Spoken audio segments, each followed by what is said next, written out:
തൃണമൂൽ സ്ഥാനാർത്ഥിയായി മത്സരിച്ചാൽ അൻവറിന് തെരഞ്ഞെടുപ്പ് രംഗത്ത് നിന്ന് പിന്നോട്ട് പോകുന്നതിന് ബുദ്ധിമുട്ടും പ്രതിസന്ധികളുമുണ്ട്. അത് മുന്നിൽ കണ്ടുകൊണ്ട് പുതിയൊരു നീക്കം തന്നെയാണോ നടത്തിയിരിക്കുന്നത് എന്ന ഒരു സംശയം സ്വാഭാവികമായും ചർച്ച ചെയ്യപ്പെടും. എന്തായാലും അൻവറിൻ്റെ ഒരു സെറ്റ് പത്രിക തള്ളിയതിന് സാങ്കേതിക പിഴവായിരിക്കാം കാരണമായി പറയുന്നത്. എന്താണ് ആ സൂക്ഷ്മ പരിശോധനയിൽ നടന്നത് എന്ന കാര്യം കൂടി നമുക്ക് അറിയേണ്ടതുണ്ട്. അനുമോദോ അനീഷോ ഉടൻ തന്നെ നമുക്കിപ്പോൾ പങ്കുചേരുകയും ചെയ്യും. എന്താണ് സൂക്ഷ്മ പരിശോധനയിൽ സംഭവിച്ച കാര്യം എന്ന കാര്യത്തിൽ ചേരുന്നു CV അനുമോദ് നമുക്കൊപ്പം ചേരുന്നു. അനുമോദ്, എന്തുകൊണ്ടാണ് പത്രിക തള്ളിയത്? സൂക്ഷ്മ പരിശോധനയിൽ സാങ്കേതിക കാര്യങ്ങൾ കൃത്യമായി പരിശോധിക്കുന്ന ഇടമാണല്ലോ. എന്ത് കാരണം കൊണ്ടാണ് ഈ പത്രിക തള്ളിയത്? അജിത്ത്, നമുക്ക് പ്രാഥമികമായിട്ട് ലഭിക്കുന്ന വിവരപ്രകാരം തൃണമൂൽ കോൺഗ്രസിന്റെ സ്ഥാനാർത്ഥി എന്ന നിലയിൽ PV അൻവർ സമർപ്പിച്ച പത്രികയാണ് തള്ളിയിട്ടുള്ളത്. ദേശീയ പാർട്ടി ആയതിനാൽ 10 പേരുടെ ഒപ്പ് അതിൽ വേണമായിരുന്നു. എന്നാൽ അത്തരത്തിൽ 10 പേരുടെ ഒപ്പ് ഇല്ലാത്തതാണ് ഈ പത്രിക തള്ളാനുള്ള കാരണമെന്നാണ് പ്രാഥമികമായിട്ട് അറിയാൻ കഴിയുന്ന വിവരം. പക്ഷേ അൻവർ 2 സെറ്റ് പത്രിക സമർപ്പിച്ചിരുന്നു സ്വതന്ത്ര സ്ഥാനാർത്ഥി എന്ന നിലയിൽ കൂടി. ഈ സാങ്കേതിക പ്രശ്നങ്ങൾ മുന്നിൽ കണ്ടുകൊണ്ട് തന്നെ സ്വതന്ത്ര സ്ഥാനാർത്ഥി എന്ന നിലയിലും അൻവർ ഒരു പത്രിക സമർപ്പിച്ചിരുന്നു. അത് പരിഗണിച്ചിട്ടുണ്ട്. അദ്ദേഹത്തിന് നിലവിലെ സാഹചര്യത്തിൽ തൃണമൂൽ കോൺഗ്രസിന്റെ ചിഹ്നത്തിൽ മത്സരിക്കാൻ കഴിയില്ല. പക്ഷേ സ്വതന്ത്ര ചിഹ്നത്തിലാകും അൻവർ ഇത്തവണ നിലമ്പൂരിൽ മത്സരിക്കുക എന്നാണ് അറിയാൻ കഴിയുന്നത്. 2 സെറ്റ് പത്രികകളായിരുന്നു അൻവർ സമർപ്പിച്ചത്. അതിൽ തൃണമൂൽ കോൺഗ്രസിന്റെ സ്ഥാനാർത്ഥി എന്ന നിലയിൽ സമർപ്പിച്ച പത്രികയാണിപ്പോൾ സാങ്കേതിക കാരണങ്ങൾ പറഞ്ഞ് തള്ളിയതായിട്ടുള്ള വിവരങ്ങൾ ലഭിച്ചിരിക്കുന്നത്. പക്ഷേ സ്വതന്ത്ര ചിഹ്നത്തിൽ അൻവറിന് മത്സരിക്കാവുന്ന സാധ്യതയാണ് ഇപ്പോഴും നിലനിൽക്കുന്നത്. അനുമോദ്, യഥാർത്ഥത്തിൽ സ്വതന്ത്ര ചിഹ്നത്തിൽ തന്നെ മത്സരിക്കാൻ ഈ അൻവർ ആഗ്രഹിച്ചിരുന്നില്ലേ? അതുതന്നെയല്ലേ അൻവർ ആഗ്രഹിച്ചിരുന്ന കാര്യവും? അതുകൊണ്ട് അൻവറിനെ സംബന്ധിച്ച് മത്സരിക്കുന്നതിന് ഒരു തടസ്സവുമില്ല അല്ലേ? തീർച്ചയായും അൻവർ 2 കാര്യങ്ങളാണ് ആദ്യം പറഞ്ഞിരുന്നത്. ഒന്ന്, സ്വതന്ത്ര ചിഹ്നത്തിൽ അൻവർ സ്ഥിരമായിട്ട് നിലമ്പൂരിൽ മത്സരിച്ചിരുന്ന ഓട്ടോറിക്ഷ ചിഹ്നത്തിൽ മത്സരിക്കുക. പക്ഷെ അത് കേരള കോൺഗ്രസ് ജോസഫ് ഗ്രൂപ്പിന്റെ ചിഹ്നമായി അനുവദിച്ചതോടെ മറ്റൊരു സ്വതന്ത്ര ചിഹ്നമാണ് മത്സരിക്കുന്നത് ആദ്യം തന്നെ അൻവറിന്റെ മനസ്സിലുണ്ടായിരുന്നത്.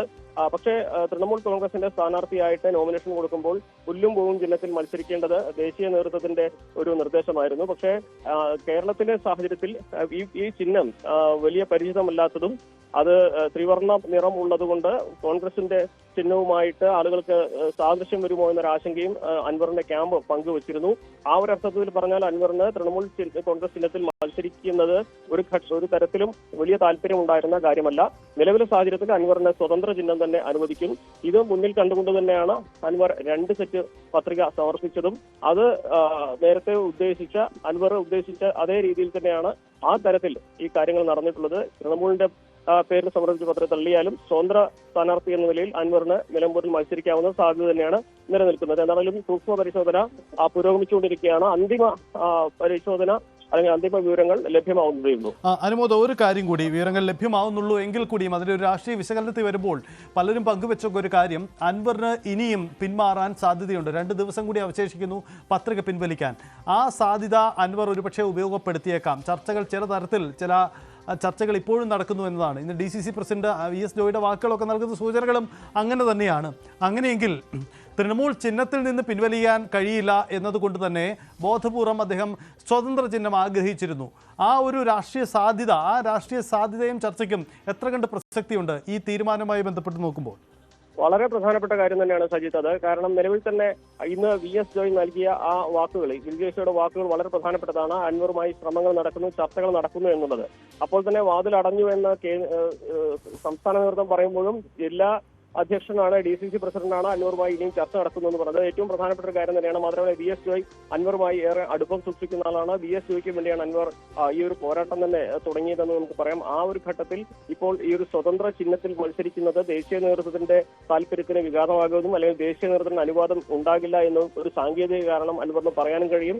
അങ്ങനെ ഒരു സാങ്കേതിക കാരണം പറഞ്ഞ് അൻവറിന് പിന്മാറുകയാണെങ്കിൽ അത് UDFന് ഈ ഒരു ഘട്ടത്തിൽ പ്രശ്നം പരിഹരിക്കാനുള്ള ഒരു സമവായ നീക്കത്തിനുള്ള വഴി തുറന്നു കിട്ടുകയും ചെയ്യും.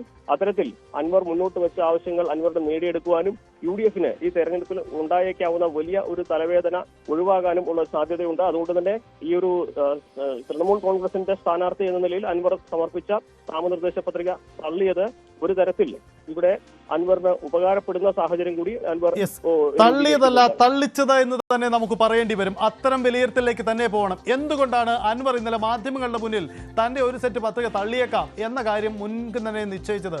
സ്വാഭാവികമായും അത്തരം ചർച്ചകൾ തുടക്കമിട്ടത് തന്നെ ചില ബോധപൂർവമല്ലേ എന്നതാണ് സംശയം. അതായത് അവസാന ഘട്ടവും വിലപേശലിനുള്ള അവസരമൊരുക്കി അൻവർ മുന്നോട്ട് പോകുകയല്ലേ ചെയ്തത്? 2 ദിവസം അവശേഷിക്കുന്നുണ്ട്. അതിനുള്ളിൽ ചില ചർച്ചകളും നീക്കങ്ങളും അൻവർ അൻവർ പ്രതീക്ഷിക്കുന്നുണ്ട്. അങ്ങനെയെങ്കിൽ ഈ സ്വതന്ത്ര പരിവേഷത്തിൽ നിന്നുകൊണ്ട് പിന്നോട്ട് പോവുക. യഥാർത്ഥത്തിൽ തൃണമൂലിന്റെ ബാനർ ഇപ്പോൾ അൻവർ ആഗ്രഹിക്കുന്നില്ല എന്നതാണ് വസ്തുത.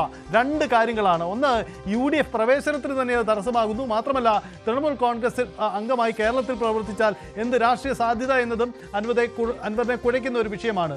മാത്രമല്ല, ഒരു കാര്യം കൂടി, അൻവറിന്റെ നീക്കങ്ങളിൽ തൃണമൂൽ കോൺഗ്രസ് ദേശീയ നേതൃത്വത്തിന് ചില സംശയങ്ങൾ ഉണ്ടായിരുന്നതായും സൂചനകളുണ്ട്. കാരണം ദേശീയ നേതൃത്വം കൃത്യമായ നിരീക്ഷണത്തിലാണ്. PV അൻവർ തൃണമൂൽ കോൺഗ്രസിനെ മുൻനിർത്തി ചില വിലപേശലുകൾ നടത്തുന്നുണ്ട്. അതുകൊണ്ട് വളരെ ജാഗ്രതയിലായിരുന്നു അവർ. എന്തായാലും ഈ തൃണമൂൽ ചിഹ്നത്തിൽ അല്ല തൻ്റെ സ്ഥാനാർത്ഥിത്വം എന്നത് ബോധപൂർവമായി വരുത്താൻ അൻവർ ശ്രമിച്ചു എന്ന രാഷ്ട്രീയ ആക്ഷേപത്തിന് അതിന് പഴുതുകളുണ്ട്, അല്ലെങ്കിൽ അതിന് കഴമ്പുകളുണ്ട് എന്ന് തന്നെ നമുക്ക് വിലയിരുത്തേണ്ടി വരും. അനുമോദ്, അങ്ങനെ തന്നെയല്ലേ സംഭവിക്കുന്നത്? അൻവർ കൃത്യമായിട്ട് ഇന്നലെ മാധ്യമങ്ങൾക്ക് മുമ്പിൽ നോമിനേഷൻ നൽകാൻ ഇറങ്ങുമ്പോൾ തന്നെ മാധ്യമങ്ങളോട് പറഞ്ഞിരുന്നു ഏത് ചിഹ്നത്തിൽ മത്സരിക്കുമെന്ന ചോദ്യത്തിന് 2 സെറ്റ് പത്രിക നൽകുന്നുണ്ട്. അതിൽ ചില സാങ്കേതിക പ്രശ്നങ്ങൾ ഉണ്ട് എന്ന കാരണത്താലാണ് അത്തരത്തിൽ 2 സെറ്റ് പത്രിക നൽകുന്നത്. ഒന്നാമത്, തൃണമൂൽ കോൺഗ്രസ് കേരളത്തിൽ ആദ്യമായിട്ടാണ് മത്സരിക്കുന്നത്. തൃണമൂൽ കോൺഗ്രസിന്റെ പേരിൽ കേരളത്തിൽ രജിസ്ട്രേഷൻ ഉണ്ടോ എന്ന കാര്യത്തിൽ സംശയമുണ്ട്. അതോടൊപ്പം തന്നെ തൃണമൂലിന് ദേശീയ പാർട്ടിയായിട്ട് പൂർണ്ണ അംഗീകാരം ലഭിച്ചിട്ടുണ്ടോ എന്ന കാര്യത്തിലും ചില അവ്യക്തതകൾ നിലനിൽക്കുന്നുണ്ട്. ആ ഒരു സാഹചര്യത്തിൽ തൃണമൂലിന്റെ സ്ഥാനാർത്ഥി എന്ന നിലയിൽ നോമിനേഷൻ സമർപ്പിക്കുമ്പോൾ അത് സ്വീകരിക്കപ്പെടാനുള്ള സാധ്യതകൾ കുറവാണ് എന്നും അൻവറിന് നിയമോപദേശം അല്ലെങ്കിൽ അത്തരത്തിലൊരു ഉപദേശം ലഭിച്ചിരുന്നു. അതിന്റെ കൂടി അടിസ്ഥാനത്തിൽ അദ്ദേഹം രണ്ടാമതൊരു പത്രിക സ്വതന്ത്ര സ്ഥാനാർത്ഥി എന്ന നിലയിൽ സമർപ്പിക്കുന്നു. ഇത് അദ്ദേഹം കണക്കാക്കിയതുപോലെ തന്നെ, അല്ലെങ്കിൽ അദ്ദേഹത്തിന്റെ ഉപദേശകർ പറഞ്ഞതുപോലെ തന്നെ തൃണമൂൽ കോൺഗ്രസിന്റെ പേരിൽ സമർപ്പിച്ച പത്രിക സാങ്കേതിക കാരണങ്ങൾ പറഞ്ഞ് തള്ളുന്നു. അതോടൊപ്പം സ്വതന്ത്ര സ്ഥാനാർത്ഥിയായി മത്സരിക്കാനുള്ള സാധ്യത നിലനിൽക്കുന്നു. ഇപ്പോൾ ഇന്ന് രാവിലെ ഈ VS ജോയിയുടെ വാക്കുകൾ കൂടി ഇതിനോടൊപ്പം ചേർത്ത് വായിക്കുമ്പോൾ അവിടെ ആ പ്രശ്നങ്ങൾ പരിഹരിക്കാനുള്ള ശ്രമങ്ങൾ UDFന്റെ ഭാഗത്തു നിന്നും നടക്കുന്നുണ്ട്. അനുമോദ്, എന്തായാലും കൂടുതൽ വിവരങ്ങൾ ശേഖരിക്കും, ഞങ്ങൾ മടങ്ങി വരാം. സജി മഞ്ഞക്കടമ്പൽ ചേരുകയാണ്, തൃണമൂൽ കോൺഗ്രസിന്റെ നേതാവ്. ശ്രീ സജി മഞ്ഞക്കടമ്പൽ, പത്രിക തള്ളും എന്ന് നേരത്തെ നിങ്ങൾ പ്രതീക്ഷിച്ചതല്ലേ? യഥാർത്ഥത്തിൽ എന്താണ് സംഭവിച്ചത്? ഇക്കാര്യത്തിൽ വ്യക്തത വന്നിട്ടുണ്ടോ? ഒരു പത്രിക തള്ളുമെന്ന് ഒരിക്കലും പ്രതീക്ഷിച്ചില്ല. അവിചാരിതമായിട്ട് ഇപ്പൊ തള്ളിയെന്ന് കേൾക്കുന്നു. ഇനി തള്ളിയെങ്കിലും നമ്മുടെ സ്വതന്ത്രനായിട്ടുള്ള പത്രിക അവിടെ സ്വീകരിച്ചിട്ടുണ്ട്. അദ്ദേഹം മത്സരരംഗത്തുണ്ടാവും. ഈ തള്ളാനുണ്ടായ സാഹചര്യം എന്താണെന്ന് എനിക്കറിയില്ല. ഞാൻ മനസ്സിലാക്കിയത് പൂർണ്ണമായിട്ട് തള്ളിയിട്ടില്ല.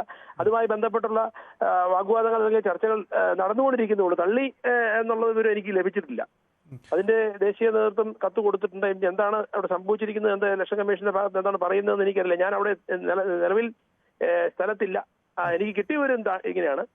എന്തായാലും ഇന്നലെ തന്നെ അദ്ദേഹം പറഞ്ഞു, നമ്മൾ നാഷണൽ പാർട്ടി എന്ന നിലയിൽ തൃണമൂൽ കോൺഗ്രസിന്റെ ലെവലിൽ മത്സരിക്കാൻ വേണ്ടിയാണ് നമ്മൾ നോമിനേഷൻ കൊടുത്തിരിക്കുന്നത്. അതിൽ എന്തെങ്കിലും തടസ്സം വന്നാൽ സ്വതന്ത്രനായി മത്സരിക്കുമെന്ന് ഇന്നലെ തന്നെ അദ്ദേഹം പറഞ്ഞിരുന്നു. അതുകൊണ്ട് മത്സരരംഗത്തുണ്ടാകും, യാതൊരു സംശയവുമില്ല. PV അൻവർ വിജയിക്കുകയും ചെയ്യും. ഇപ്പൊ സ്വതന്ത്രനാണെങ്കിൽ അവിടുത്തെ എല്ലാ ജനവിഭാഗങ്ങളുടെയും വോട്ട് കിട്ടാനുള്ള സമാഹരിക്കാനുള്ള ഒരു സാധ്യത കൂടി ഇപ്പൊ തെളിയുന്നുണ്ട്. ഈ തൃണമൂൽ കോൺഗ്രസ്